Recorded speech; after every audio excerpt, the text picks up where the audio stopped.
So Black Friday is on the horizon and you want to get something really awesome for yourself, maybe a new arcade stick, maybe one from South Korea, then I have just the right thing for you, because today I'm going to review the Makestick Prime by Istmall. And if you don't know Istmall, they're small, or not really a small, they're the biggest Korean shop, online shop for arcade sticks and arcade parts and buttons and levers and all the kind of stuff that you want. And they sent me the Makestick Prime for the purpose of this video, so I can introduce it to you and review it for you. But rest assured, all my opinions are my own and I can say whatever I want. The only thing that Istmall wanted me to mention is that they will have a Black Friday sale starting this Friday. So if you're on the lookout to get something from South Korea, maybe some Gamerfingers, a Nobi Lever Neo, or even this stick, then check out the link in the description. And while you're at it, if this review helps you in any way to make a purchase decision, please like and subscribe. It will help out a lot, especially for a channel that is still this small as mine. Thank you. So let's get into the review.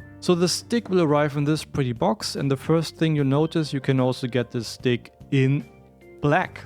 And on the back side, some information about it in both English and Korean. And inside the box you'll have some documentation about the stick and about other products from Istmall.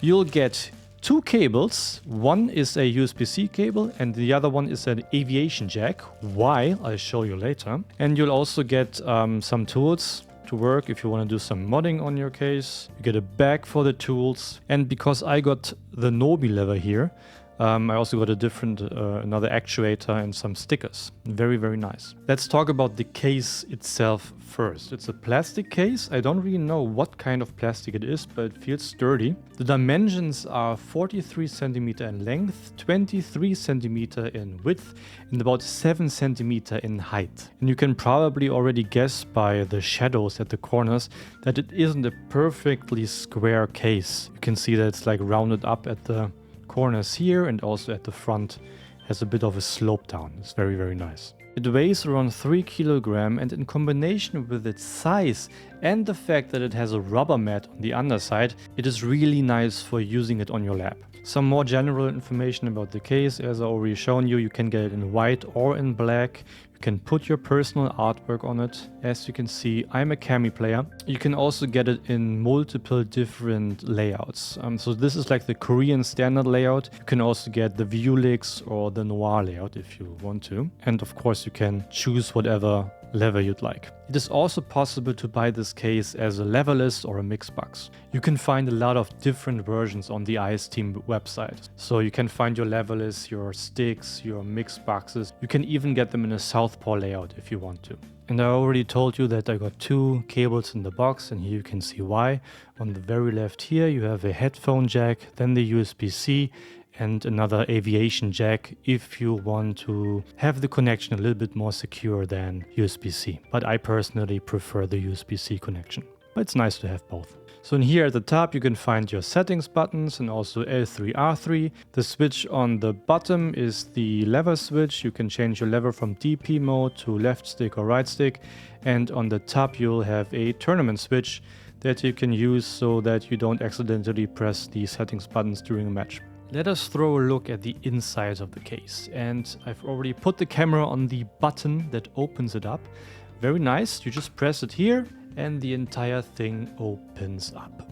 Zack, and you have easy access to mod, screw in a loose cable, whatever you need. Very, very easy access. You also have enough space to put some extra stuff in here. For example, if you want to put your tools in here, here's a nice compartment. Put it in there and forget it. Want to put in an extra cable? Put in an extra cable. Does this close? Doesn't close. No, don't put in an extra cable. But you can put like extra stuff here if you would like to. So here we can have a look at the cable management. It's really nicely done. Nothing to complain. The PCB I'm using here is the Brook Universal Fighting Board. You can of course also get a cheaper board if you, for example, only play on PC. And this small board here on the right is for the two connectors and the headphone jack. And this is the, I don't even know what this is really called, but the spring that keeps the entire thing open. The only thing that might give me a little bit of trouble is these cables here, as this is where the setting buttons are located. So if I ever want to change maybe the L3 button from the setting buttons to the additional jump button of this CrossUp Layout, I I'm going to have some trouble figuring out which cable it is. And it would be nice if this were a little bit more secure. As you can see here, the PCB or whatever it is connected to is not really 100% set in stone. Maybe it would have been nice to put an extra screw here to make it a little bit more secure, but this is purely a nitpick and not really a problem. Another very small nitpick I have, you can see here, the case doesn't close 100%. There's like a millimeter of extra room. It's not a big deal. I'm really just nitpicking something about this case, but because there's a little bit room, this corner and the corner on the other side is a little bit sharp. So it would be nice if this could maybe be like rounded up just as a small easy fix, because I don't think that you will ever get this case to like 100% perfectly closed down. There's always going to be like this very, very small gap here, but this is really nitpicking on a high level. The case is awesome. And another thing I would really like to see maybe as an upgrade of the case in the future would be if the sides of it were maybe like frosted acrylic and you could have some nice LEDs at the sides. I think that could be a cool upgrade of the case. What do you guys think? Tell me in the comments. This is engagement bait.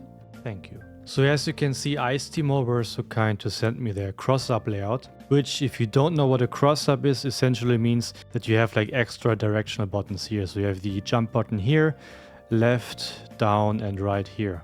I always wanted to give this a try and see if it helps me in any way, and yeah, that's why I chose the layout. The main action buttons are in the standard Korean Tekken layout. So in this case, the pink buttons are actually 1, 2, 3 and 4 in Tekken. So this is the X button.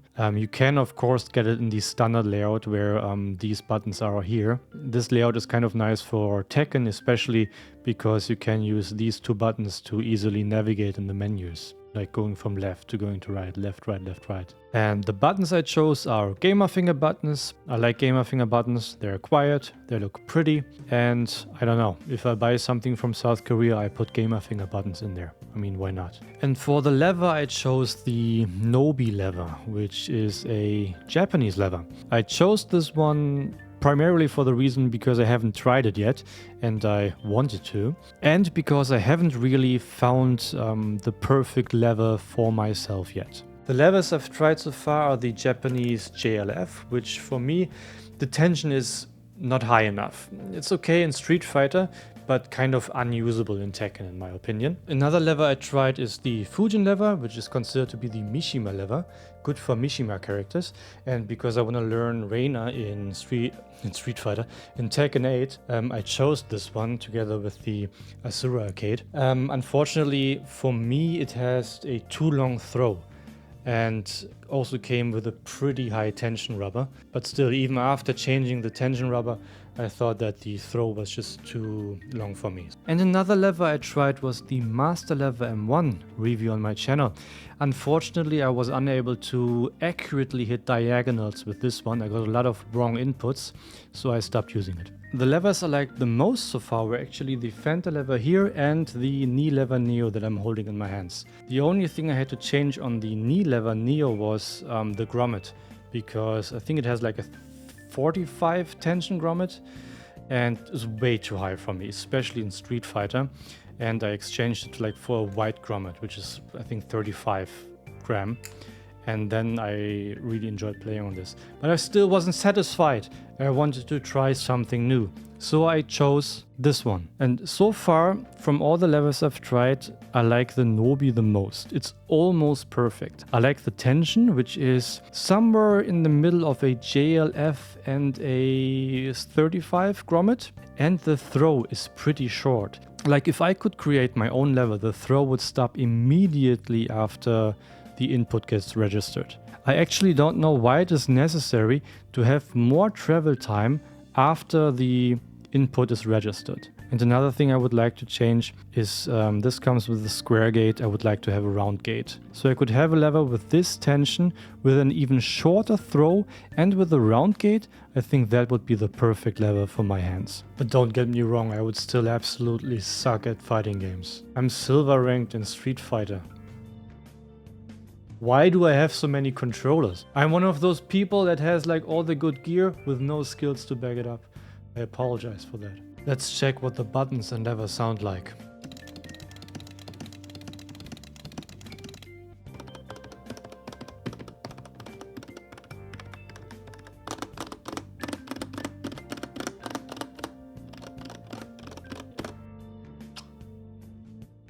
So as this is a cross-up and we have like extra directional buttons, let's make sure that the SOCD is perfect and it is a neutral. I press down on the lever, I press up and I have neutral, very nice. I press right and I get neutral again. You can of course change the SOCD by putting the lever in a certain direction and plugging the USB cable in. And otherwise, double tapping, everything works well with these buttons. Nice. No complaints here.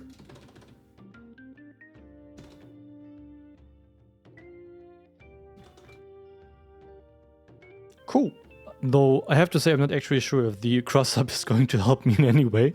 The one thing that I found out which is really cool is that you can get from crouch immediately into like a standing punch. That's pretty cool. Or you can do your sloopers with slide inputs. That would also work. But it's a little bit awkward. But it works. Nice. Can I do Korean backdash on this lever? A little bit. Can I do wave dashes? Barely. But it's definitely... I think the wave dashes would be easier if it were a round gate, to be honest. Can I do an electric? No, I'm 3 frames off. 2 frames off. Oh, there's one. Nice. Oh, there's another one. I don't think I was ever able to do 2 electrics on a lever back to back. So just based on that, this is already the best lever I ever tried in Tekken. But in Tekken, now that you have these extra directional buttons, you can kind of cheat the electric a little bit and do it like this. So what you do is you go forward, down, and the last input you just do this way. It's way easier to hit 2 buttons at the same frame with one hand than hit the down forward and the 2 with both hands. It's still way more difficult to do like those electrics on a lever than on a levelist, to be honest. On a levelist is pretty easy, but this is just like Jesus Christ. I actually thought I was kind of good at doing like wave dashing, but then I saw a video of Ulsan. 초풍이랑 커맨드가 똑같기 때문에 저는 지금 Like what was that, man? How? Anyway, I hope this review helped you in any way to make a purchase decision. Don't forget that there's a Black Friday deal going on this Friday on Istmall. And if you want me to change anything about these reviews, if you want me to add anything, please let me know in the comments. Please like and subscribe. See you next time. Bye bye.